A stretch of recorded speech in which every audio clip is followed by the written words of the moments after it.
সবাই সবকিছু জানার পরে সিদ্ধান্ত নিল ভাবির পরিবার, আমার শ্বশুরবাড়ির পরিবার সবাই এক জায়গায় বসবে। সবাইকে ডাকলেও সবাই বসলো। তাতে সিদ্ধান্ত হলো আমি যতদিন বাপের বাড়িতে থাকবো ততদিন ভাবি তার বাপের বাড়িতে থাকবে। ভাবিকে তার মা বাবা নিয়ে গেল এবং আমার কাছে ক্ষমা চাইলো। আর একটা কথা, ভাইয়ার সবার সামনে বারবার বলছিল সে ভাবিকে ডিভোর্স দিবে, যত টাকা কাবিন ছিল তাই দিয়ে। কিন্তু তার মা বাবা হাতে পায়ে ধরে আরেকটা সুযোগ চাচ্ছিল। বড় আমার কাছে অনেক কান্নাকাটি করে, পায়ে ধরে ক্ষমা চাইলো, জীবনে আর কোনোদিন এমন হবে না। আগের মতো সব ঠিক হলেও মন থেকে কোনো কিছুই মেনে নিতে পারছিলাম না। তারপরেও কিছু করার ছিল না, যেহেতু আমি গ্রামের মধ্যবিত্ত পরিবারের মেয়ে, আরও আমার বাবা নেই। আমাদের পজিশনের মেয়েদের অনেক কিছু মেনে নিয়ে বেঁচে থাকতে হয়। আমাদের পরিবার থেকে, পারিপার্শ্বিক পরিবেশ থেকে শেখানো হয় ছেলেরা অনেক কিছু করতে পারে, তারা ইচ্ছা করলেই বউ বাচ্চা রেখে অন্য মেয়েদের সাথে ফিজিক্যাল রিলেশনে যেতে পারে। আর এইসব কিছু মেনে নিয়েই আমাদের মতো পরিবারের মেয়েদের সংসার নামক জেলখানায় বন্দী হয়ে থাকতে হয়। হ্যাঁ, এটাই নিয়ম, আমিও তার ব্যতিক্রম নই। তাই আমাকেও তার সবকিছু মেনে নিয়ে সংসার করতে হয়েছিল। অনেক বাধা বিপত্তি পেরিয়ে আমার প্রেগনেন্সি টাইম 9 মাসে পা দিল। হঠাৎ একদিন প্রচুর হাত পা ফুলে গেল আর আমি খুব মোটা হয়ে গিয়েছিলাম। 23-25 কেজি ওয়েট বেড়ে গিয়েছিল। 9 মাস 18 দিনের দিন হাত পা মুখ ফুলে ডাবল হয়ে যায়, প্রেশার বেড়ে শ্বাসকষ্ট শুরু হয়। তখন সবাই মিলে হসপিটালে নেয়। ডক্টর সব চেক আপ করে, সিজারের কথা বলে। অতিরিক্ত প্রেশার বাড়ায় সিজার করতেও পারছিল না। 2 দিন হসপিটালে থাকার পরে অবশেষে 3 দিনের দিন আমার সিজার হয়। সেদিন ছিল আমার লাইফের সব থেকে খুশির দিন।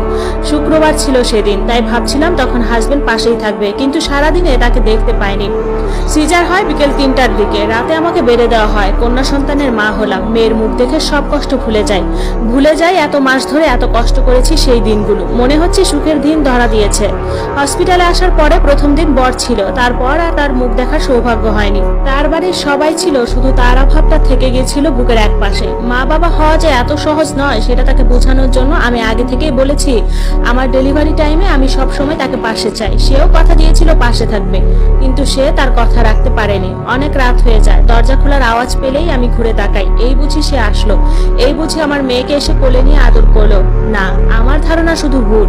রাত প্রায় 12টা, সঠিক না, কারণ তখন ফোন ছিল না আমার কাছে টাইম দেখার জন্য। মায়ের ফোনে কল আসলো, বড় ভাইয়া ফোন দিয়েছে। মা কথা বলতে বলতে বাহিরে যায়, আর রুমে আসে না। মাকে ডাকার জন্য শাশুড়ি যায়, সেও আর আসে না।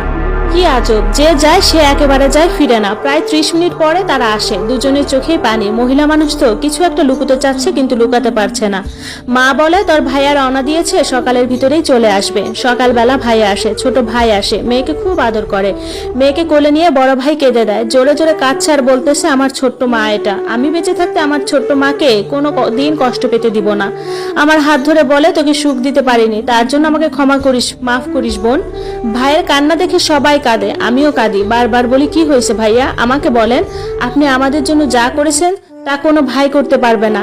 এভাবে সারা দিন যায়। আমি শুধু একজনকে খুঁজি, তার জন্য ছটফট করি, তবুও তাকে দেখতে পাচ্ছি না। তখন মাকে বলি মা আপনার জামাই আসলো না কেন, তাকে ফোন দিয়ে আসতে বলেন। শাশুড়ি বলে মেয়ে হয়েছে সেজন্য মনে হয় রাগ করছে, বাসায় গেলে মেয়ের মুখ দেখলে দেখবা সব ঠিক হয়ে যাবে। আমি বলি আমার মেয়ে হবে তা তো আগেও জানতো, তখন তো খুশি ছিল। আমার ভাই চিৎকার করে ওঠে, বলে আর একবার তুই ওই জানোয়ারের নাম মুখে নিবি না, তোকে আর জানোয়ারের কাছে দিব না। শাশুড়িকে বলে আপনি চলে যান, আপনার বাড়ি থেকে যেন আর কেউ না আসে। আমার বোন আর আপনাদের বাড়ি যাবে না, কোনো সম্পর্ক নাই আর আপনাদের সাথে। আমি অবাক হয়ে যাই, কি আশ্চর্য, ভাইয়া হঠাৎ রিয়াক্ট কেন করতেছে? ভাইয়া তো এমন ব্যবহার কারোর সাথে করে না, এখন কেন এমন করতেছে? অবশেষে 2 দিন পরে আমি আমার মেয়ের বাবার খবর পাই। আমার ডেলিভারির দিন থেকে আমার বর আর ভাবিকে খুঁজে পাচ্ছে না। তার মানে সবাই বুঝতেই পারছেন। হ্যাঁ, আমাকে মৃত্যুর পথে ঠেলে দিয়ে তারা নতুন জীবনের উদ্দেশ্যে যাত্রা শুরু করেছেন। একটাবার চিন্তা করেনি বাচ্চাটার কথা, একটাবার মেয়েটার মুখ দেখে যেতে পারতো। মেয়েটার মুখটা দেখলে ঠিক যেতে পারতো না, মেয়েটা তো ওরই রক্ত, ঠিক কোথাও একটা টান পড়তো। আমি পাগলের মতো হয়ে যাই। মাত্র 2 দিন হলো এত বড় অপারেশন থেকে উঠলাম, তার আগেই এত বড় পেইন কিভাবে মেনে নিব? এত নাম ডাক, পরিবার, সম্মান, কারো কথা ভাবলো না। শুনেছি মানুষ যখন পাপ করে তখন তার হিতাহিত জ্ঞান হারিয়ে যায়, তার বেলাতেও তাই হয়েছে। আর 10 জনের মতো তো তার জীবন নয়, সে একজন স্কুল শিক্ষক। এখন শিক্ষক মানে আর 10টা জীবন গড়ার কারিগরি সে, আর 10টা ছেলে মেয়ের আইডল সে।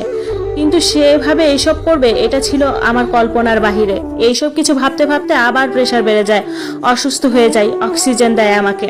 হসপিটালে 1 সপ্তাহ থাকার পরে বাড়িতে আসলাম। আমি তখন পাগল প্রায়। এতদিনের এত কিছু মেনে নিয়েছি, ভেবেছিলাম যাই করেছে ভুল করেছে, কিন্তু পালিয়ে যাওয়ার কথা তো আমি কল্পনাও করিনি। মেয়ের দিকেও খেয়াল করে রাখতে পারছি না। দিন রাত কেঁদে কেঁদে শেষ হয়ে যাচ্ছিলাম। কত রাত যে না ঘুমিয়ে কাটাইছি তা আমি আর আমার আল্লাহ জানেন। সারাদিন ফোন দিতাম, সবাইকে কেঁদে কেঁদে বলতাম যা করেছে আমি সব ভুলে যাব, তবুও তাকে ছাড়া আমার জীবনের মূল্য নাই, তাকে এনে দাও তোমরা। দিনের ভিতর 1000 বার তার নাম্বারে ট্রাই করতাম, নাম্বার অফ। না খেয়ে না ঘুমিয়ে আমি এমন হয়েছিলাম, তখন সবাই বলতো এই মেয়ে পাগল হয়ে যাবে। আগে পরে যা হয়েছে কখনো এমন ভেঙে পড়িনি, কিন্তু এইবার কি যে হয়েছে আমি নিজেও জানি না। প্রায় 20 দিন পর একদিন হঠাৎ তার মায়ের কাছে কল দিয়েছে। তার মা নাকি খুব গালি দিয়েছে, আমার কথা নাকি জিজ্ঞেস করেছে। শাশুড়ি বলেছে মেয়েটা মরে যাবে, খায় না ঘুমায় না, বাচ্চা ফেলে রাখে, পাগল পাগল করে, সারাদিন কান্না করে, এইসব। তখন মাগরিবের টাইম, আমার ফোনেও কল আসে। রিসিভ করতেই তার সেই চিরচেনা ভয়েস। হঠাৎ দেখলাম বুকে কম্পন শুরু হয়েছে। প্রিয়জন হারানোর কি এতই ব্যথা?